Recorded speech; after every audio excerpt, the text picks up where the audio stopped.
So where to start, where to start? This doesn't have to be a hugely difficult thing or a hugely time consuming thing, but what we do need to make sure we put is the name of what we're using. So I'll do it in the ink, and then when it's dry I'll put some clear water, brush some clear water over the top. So we've got graphic with a K.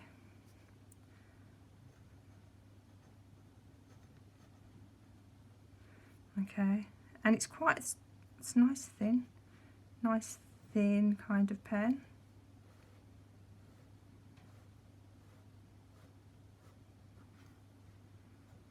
Okay.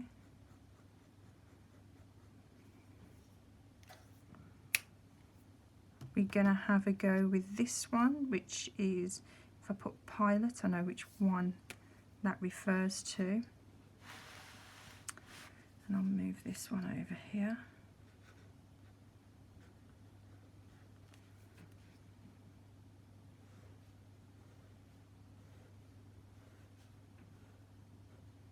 You can do, when you're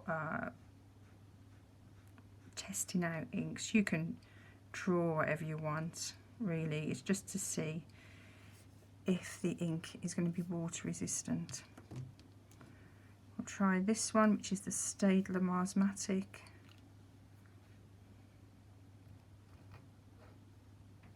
Oops, spell it right there, sir.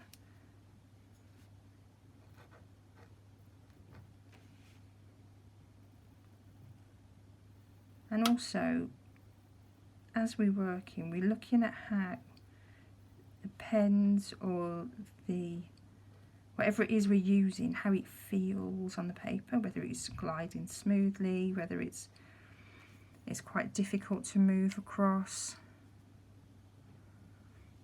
Okay, what we got now? So we're going to have a go at using a cocktail stick in India ink, and it's a little bit tricky to hold on to. So it's because it's so thin, but it does.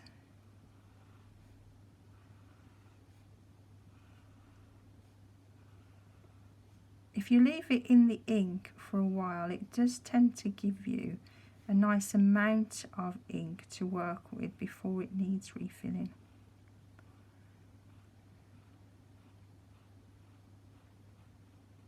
Okay, I think what I'm going to do is just write India ink. Duh. And then put that somewhere where it's not going to stain.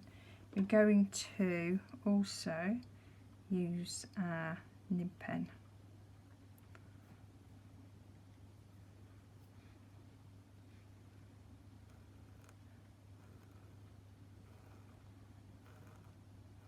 Now that's a lot finer than the cocktail stick. Not as fine as these other pens. And put nib. Oh, need a bit more. Need topping up.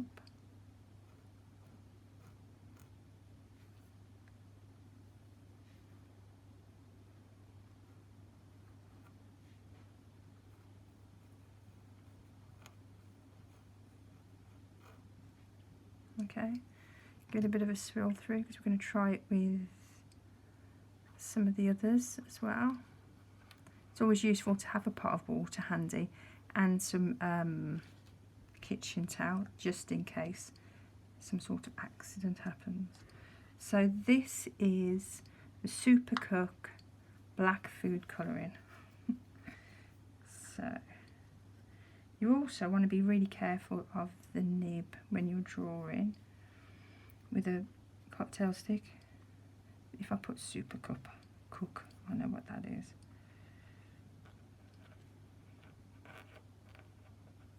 This is in case you haven't got any inks at home and you want to do some drawing and maybe it turns out that you have some black food colouring in the kitchen cupboard. and some cocktail sticks. Okay, it's not too bad. Let's try this pen. Write the word nib.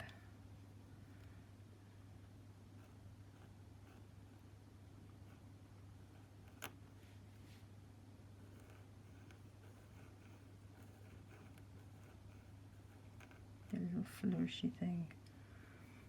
Give it a swirl. I have painted with, the reason why I have got black food colouring actually, is because I have painted with it before and it gives a really interesting effect. Sometimes with some of them, if you add water, if you put black food colouring on the surface and then add water to the surface, it kind of separates into different colours, which is pretty good. So I'll put, if I just put Asda.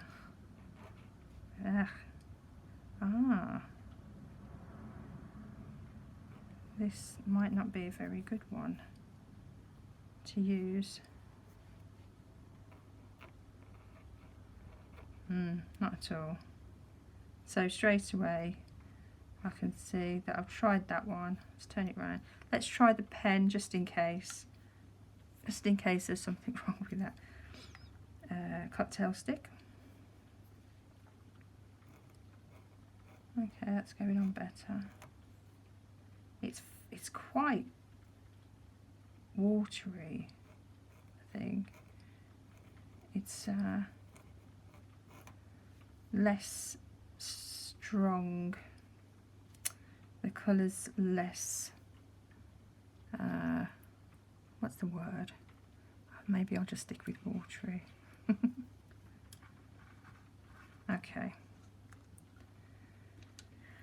Right, we're going to give those a little time to dry, and in fact what I might do, because these ones at the top should have dried by now, we'll try those first. So using our water.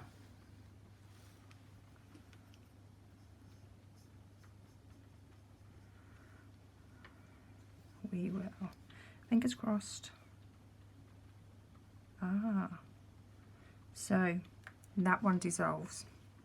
See, I was fairly confident that that one would be okay, but it dissolves. Mind you, fair enough, it didn't say on the pen, but it gives quite a nice effect. The Pilot one, which says it's water resistant. Okay, that's not bad, it's pretty good. Yes, definitely okay. It wasn't a fluke the first time. We'll try, let's just check it's dry. We'll try the India ink, which should be water resistant when it's dry. It's dry now. It does also give a nice kind of shiny surface. Yep, that looks okay. That'll stand up to some watercolours. Let's try this Staedtler one. Yep, fine. I doubt these are going to work, but we're going to try them anyway. No, not at all. But ooh, that looks quite nice. Ah, see? Can you see the colours? The colours are sort of coming out of the black. I can see pinks and greens and blues in there.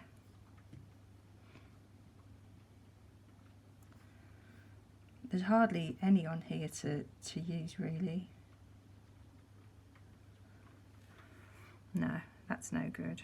That has an interesting effect which might be used on a different project. That has an interesting effect which might be used on a different project. And now you know you've created a test piece and you can see which ones will hold up to water. If you want to put water over the top, they'll be great, they'll stand up. So which one do I use? I can use the India ink, I can use a nib pen, I could use a cocktail stick. I could use the Pilot pen, which one? That one. And the Staedtler pen. I think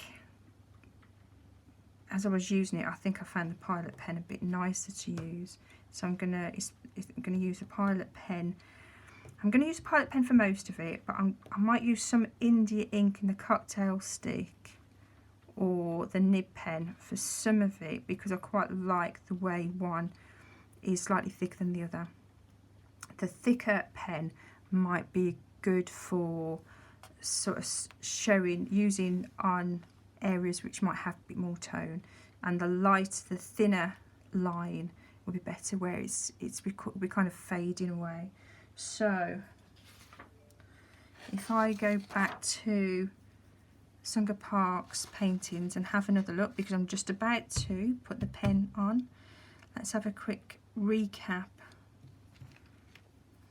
Let's move that pen. Okay, so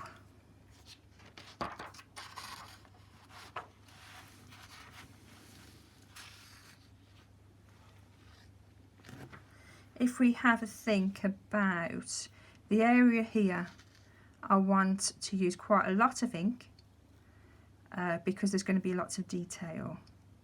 There might be areas where I'm using a very fine brush. Actually no, I'm not. I've decided I'm not going to use a brush with the inks at all. I'm just going to keep the nib pen, cocktail stick or the pen.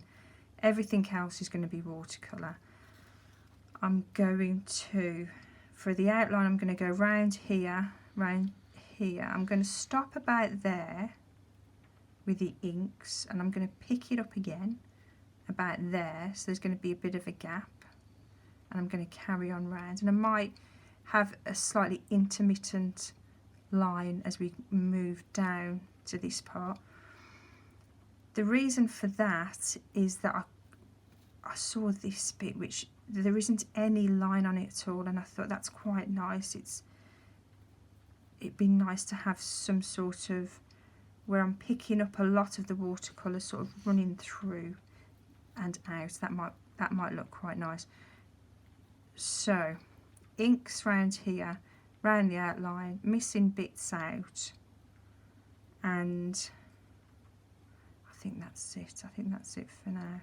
We'll leave it at that.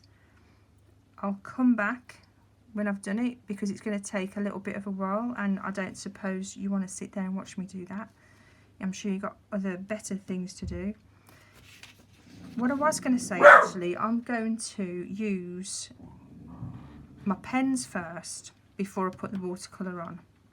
If you've only got pens that aren't waterproof, if your pens run when water's put on them, then put the pen on last. You should still be able to see the pencil after the watercolour, but be careful and be prepared also to maybe use this over the top again if some of your pencil lines can't be seen. Okay, but I have a water resistant, not that one, I have a water resistant pen, and I'm using water resistant ink, so I can add the ink to it before I put the watercolour on. Okay, right, see you in a bit.